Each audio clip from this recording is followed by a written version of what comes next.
Welcome everyone to our series titled Quote Stories. I have designed this series which will cover stories from my life, and this is with an intention to assist you with my experiences and lessons learned. More so, I would like to share my failures which can help you avoid yours. The title of our story today is Irrelevant Search, a search for expertise. This incident, this particular story that I would like to share with you today, goes many years back into my career when I used to work for a very huge organization.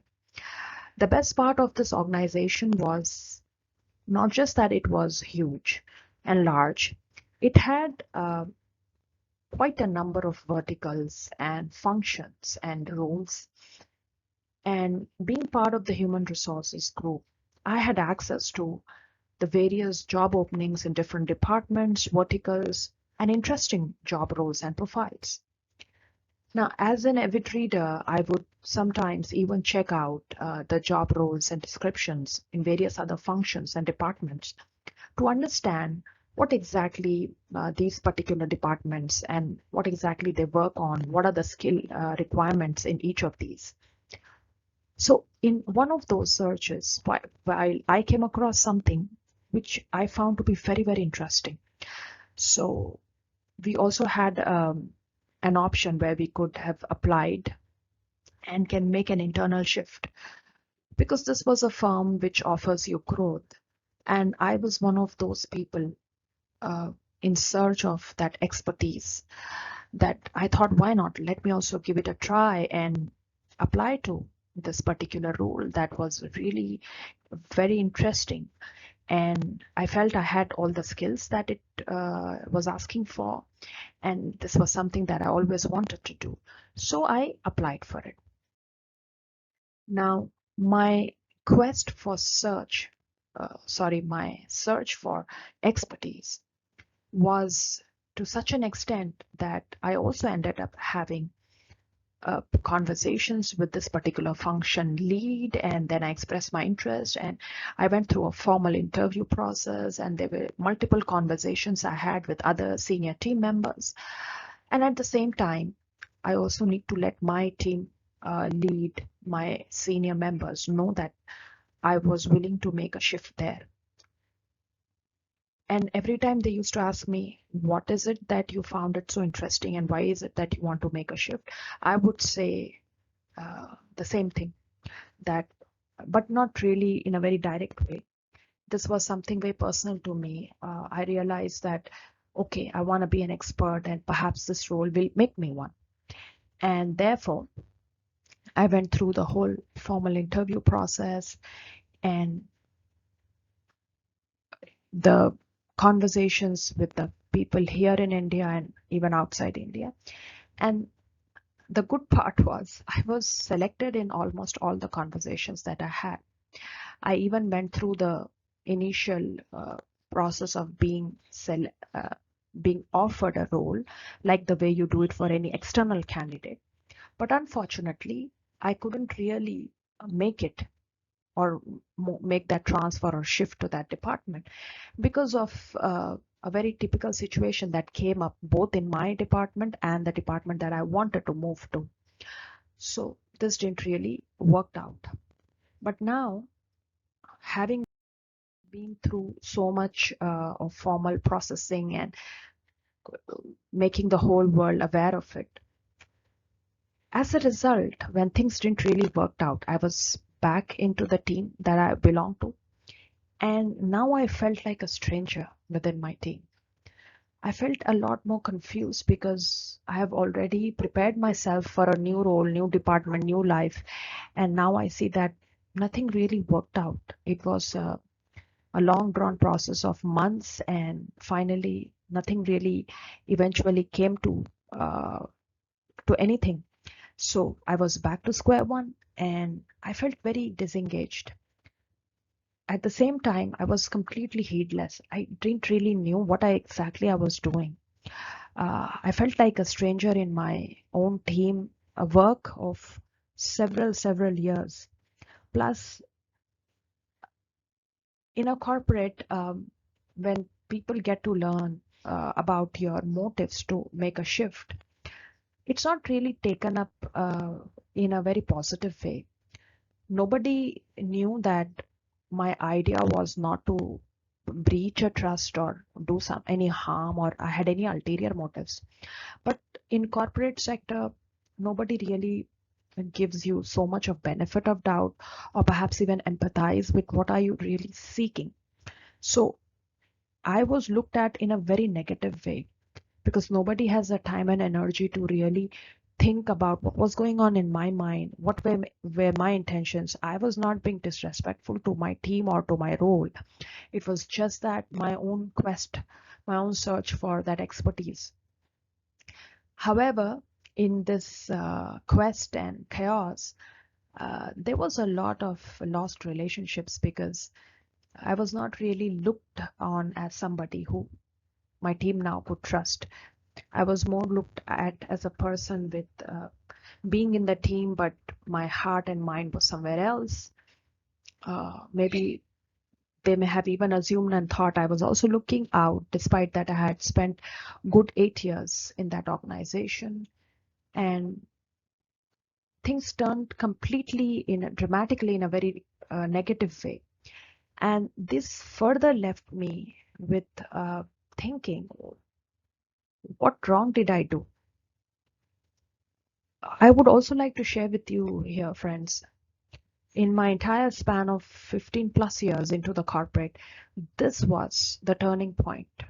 This was the very first incident where I realized how many of my friends suddenly, overnight, the equation changed. They turned into a very formal colleagues.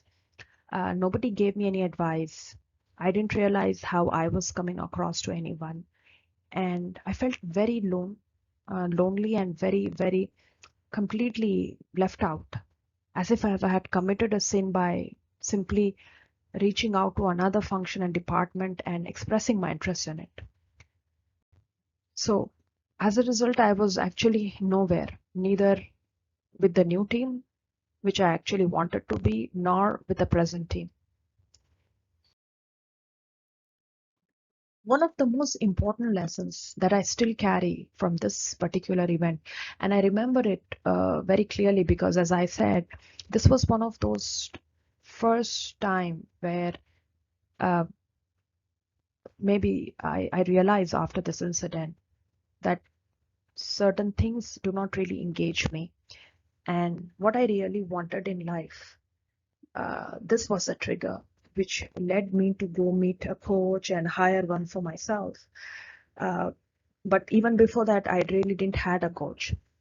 So the two key lessons that I learned in this particular incident, the first one was long-term consequences, meaning any decisions we take, specifically in a corporate sector or in the thick of your career where you had already spent 8 years, 9 years, or maybe even 10 years, whenever you are making a decision, always uh, seek counsel with your coach, your mentor, and make sure you completely understand the long-term consequences of what you're doing in today in your present world.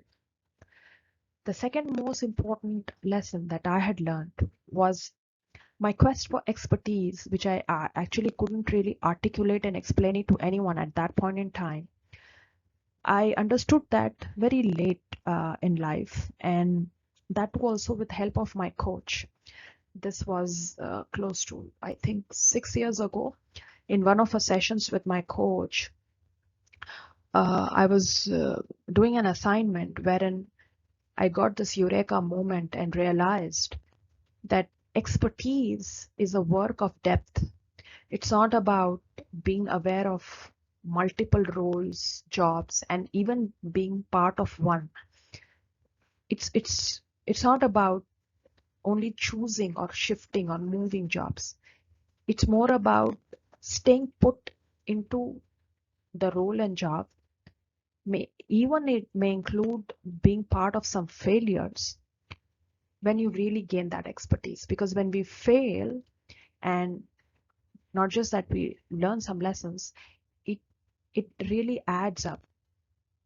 You must be wondering, how can failure add up to your expertise? But friends, it does. Failures not only help us provide those real in-depth insights about our own self, but also to the role or job that we do, of what is it, where the gap lies, where is it that we are going wrong, and what could have been done better. And there is no such model except failure that teaches you that. And the more we fail, the more expertise we gain in that particular area. So this was something taught to me by my coach close to around 6 years ago, which I'm sharing with you right now here in this particular video.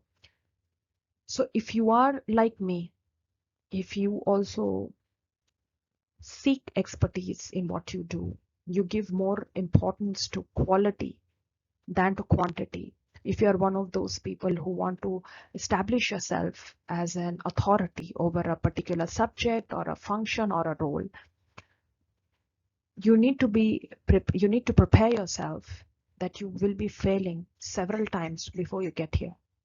There are no shortcuts to it. Also,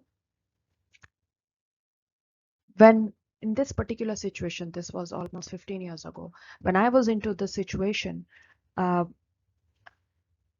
now when I look back, and when I did this work 6 years ago with my coach, actually, so this event happened many years before, but my learning was just 6 years ago with my coach, wherein I learned that many a times in our career we rarely come across a specific event or an episode wherein we are completely not aware of how we are coming across to people. And that's exactly the situation I was in, lost, heedless, directionless, and people, my team members, my supervisors, my team lead, everyone thinking, cooking up their own stories about me in their mind.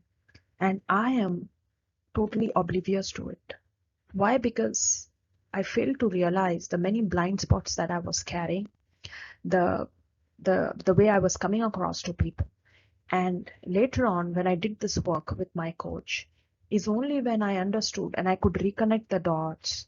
So now I no longer feel if XYZ behaved with me in that particular way, or or I was not selected, or maybe I passed the interview but couldn't really get into that role, or my constant need to look for interesting roles.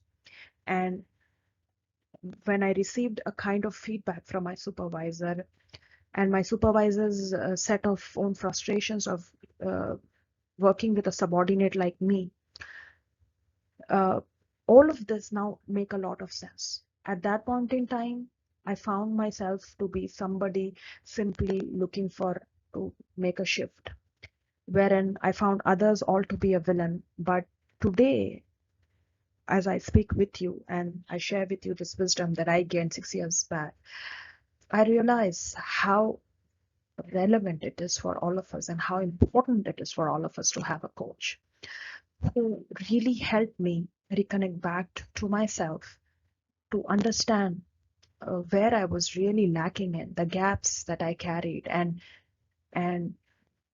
the many reasons of me not getting things at that time which didn't really make any sense to me. So friends, if any part of what I just shared with you resonates with you, if if this story of mine helps you in any way, if you have some takeaway, please do so. I hope these lessons, these stories are in some way or the other benefiting anyone who's listening to it, and may perhaps assist you in your own personal growth. Well, that's it for today. Thank you so much for your time, and thank you for watching this series till the very end.